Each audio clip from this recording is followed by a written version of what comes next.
about the coincidences, YouTube, and how I keep saying I haven't got time and I'm not sure if I can take photos of things, I've decided that if the universe delivers a coincidence, I have to take a photo. I've got a duty, responsibility to share it with you. That's my role in this little game we're playing, is to share the coincidences that I notice, maybe because other people don't notice them, and so I'm here to get people to pay attention to what's going on around them. I don't know, what effect does it have when you see a coincidence in my world? Let me know, YouTube. How do you feel hearing me tell the stories of the coincidences? Let me know. That happens when someone asks me for directions. I'm the person who knows the way. That's what it means to me. So when people, it's like people come to you for guidance, isn't it? In this day and age of the sat-nav, why is anyone asking anyone for directions? Shouldn't be happening, should it? But it still does happen. And I love the follow on from that, is that when somebody asks you for directions, you'll have some connection with that place or some link with that place that they're asking you for. The red balloons, YouTube. You know my story about the red balloons and my coincidences and things that show up? I asked the universe for 99 red balloons because of that song, 99 Red Balloons by Nina, I think her name was. And I kept seeing red balloons, I did. Not as often as I see blue balloons and pink balloons, admittedly.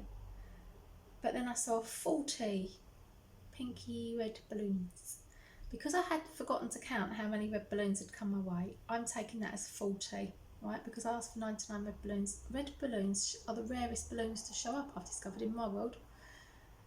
And I was getting on the bus the other day and I was faffing about in my bag and I was being beside myself. You know that feeling where you're not organised, nothing's flowing. Normally, I'm so organised. I have a routine, I've got a backpack, I've got a zip, I've got a bus pass, I've got a clipboard, I've got an umbrella, I've got both hands full, and yet somehow I can smoothly get my bus pass out, get on the bus. I have no problems. I'm not one of these people that drops things, clumsy, disorganised. You know what I mean? That's not who I am. But this particular day, I was standing at the bus stop feeling as if I was faffing, and I couldn't understand why I was faffing, but it was slowing me down. And then I realised, hold on, why am I faffing? What am I missing? So I stopped faffing, looked up, and there's a mum and her son, and she's faffing, trying to get the keys out to their flat. And I'm like, that's an unusual sight. Women don't faff with keys. They're already organised. They've got their keys out. They're getting in their door. They're going in. They've got their shopping. They've got their kid. They've got their food to make. Do you know what I mean? You generally don't see women faffing. She was faffing, and the kid come flying back out off the hallway where he'd gone into the first inner door, and he was holding a red balloon. I was like, thanks, universe. Then I was faffed about trying to get my camera out, but I couldn't get the camera out in time to take a photo.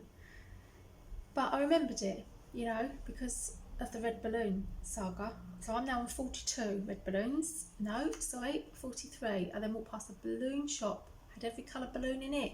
Did it have a red one? No. But on the door, open, closed, it did have a red balloon there. So that's 42. And then I saw another Mr. Collins, my travels. Mr. Collins keeps showing up now. Mr. Collins was the name of the person whose cat has got my phone number on its chip when the Cat Protection League phoned up. Now, also, I probably told you this story about the clock house. Did I tell you about this? I'm not sure. I was with my friend, she was driving. She doesn't believe in any of these things. She doesn't believe in coincidence. She doesn't believe in God. There's nothing, okay? Which to me is, it must be quite a challenge to quite try and find any meaning in life if you don't believe in anything. And she knows that I love coincidence. I believe in coincidence enough that I take photos, right? But she humours me, I'm sure. She thinks I've got something wrong with me. I'm probably a bit touched in the head as far as she's concerned. And we were driving along, we were having a chat, and she was telling me about how her friend renamed her house the Clock House in a road where I used to live in, actually, but I didn't bother mentioning that because I don't ever steal someone else's story and bring it back to me in real life. I only do that on YouTube. It's a really bad trait to have in real life, okay? Hijacking someone's story to relay another story about you. So she said her friend had renamed her business or her house the Clock House as the name of her business, but it was a residential address. The point there being is that when people communicate with her, it looks like she's actually at a business address and not a residential address, which is a clever thing to do. As she was telling me that story, we turned left into a road. Guess what the road was called?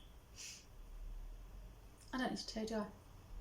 Clock House Road, right, which is, I keep trying. I'm like, look at that, look, Crookhouse Road. And my friend's just like vaguely, oh yeah, that's just, oh yeah. I mean, even she had to realise that there was something a little bit odd about that. To me, it just shut me up completely, because I know the spirit are around us, making her say that story just as we led up to that road. She's not aware of that, and she wouldn't believe me if I told her. So what can you do? Have I got any other coincidental things that happened this week? Yes, I've probably got things that were on my phone I've taken pictures of, but because it's on my phone, I can't talk about it. Let me just have to try and remember, what did I take a photo of? Oh yeah, I like this one. Text on the floor, drop text. It's not what you're thinking. It's not people sending you text messages so you've got their phone number. No, it's text that's on the floor. Now, I used to take pictures of logos and urban messages, I used to call them. Text that's on vans, signs, shops. Okay, I went through a phase of doing that for years. It's quite fun, it's quite interesting, because it's mobile and the universe can easily deliver that. It's quite a fun thing to do, to ask for a sign and then watch the lorry drive past that says don't give up, or love is for losers, or whatever it is. Do you know what I mean?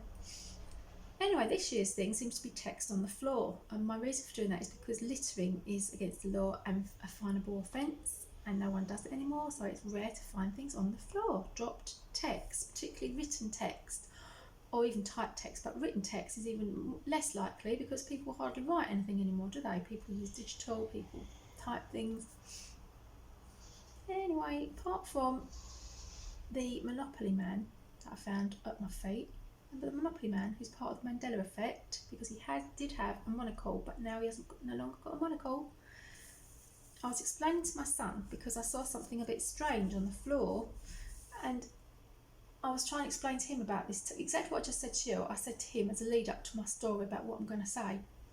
And I said to my son about the monocle. My son looked at me like, what are you talking about? I said, you know, the Monopoly man, the money man on the Monopoly's got a monocle. My son's like, yeah. I said, no, he hasn't. He's never had a monocle. He hasn't got a monocle anymore. And my son, who's 26, I had to sit and watch him as he had the download, changed his mind, right? And even now, he's still not sure. And I said, that feeling you're getting now, that's where you get the download for the new information.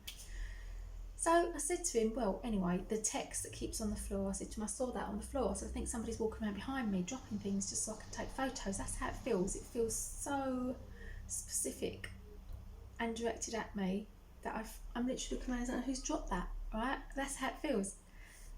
So I looked down on the floor. I was heading for a bus. The bus was going to make me run. I couldn't be bothered to run, but it was sitting there, right? It would have waited. I don't know if it would have waited for me. I was about 10 feet away. It might have waited for me because he saw me and I'd walked in front of it, but that's no guarantee with buses. But I just couldn't be bothered to speed up, and then I saw this thing on the floor. It's like a book on the floor with words on it. I was like, oh, written text. Now, where I live, it's really busy. There's just loads of traffic, there's loads of people, there's shops, there's lorries delivering stuff, there's people working. Do you know what I mean? You can't just take photos of things without drawing attention to yourself. But I did, because that's what I do now. It's who I am. So I'm standing outside this plumber's office, just, you know, trying to pretend I'm not really taking a photo. Take a photo with this little bit of paper with words on. And then I peered at it, I looked a bit close. I couldn't believe actually what I was reading. I was like, what? On it was the name of my son's granddad, so my son's dad, John Owen. That was his name. He was born on 9th of January. Now, he must have been born at least 1935, 1936, possibly 1937, because I think he was a year younger than my son's nan. I think she's 84 or 85, right? So he wouldn't have been born until the 30s. This piece of paper, a book, had the name John Owen, £858, and a date of birth, 9th of the 1st, 1928. Right, so it wasn't our John Owen, but it was his birthday, not the same year, but the same date. What's that? Why? On my path. Joan, if that doesn't come from an intelligent universe, I don't know what does. Thanks for listening.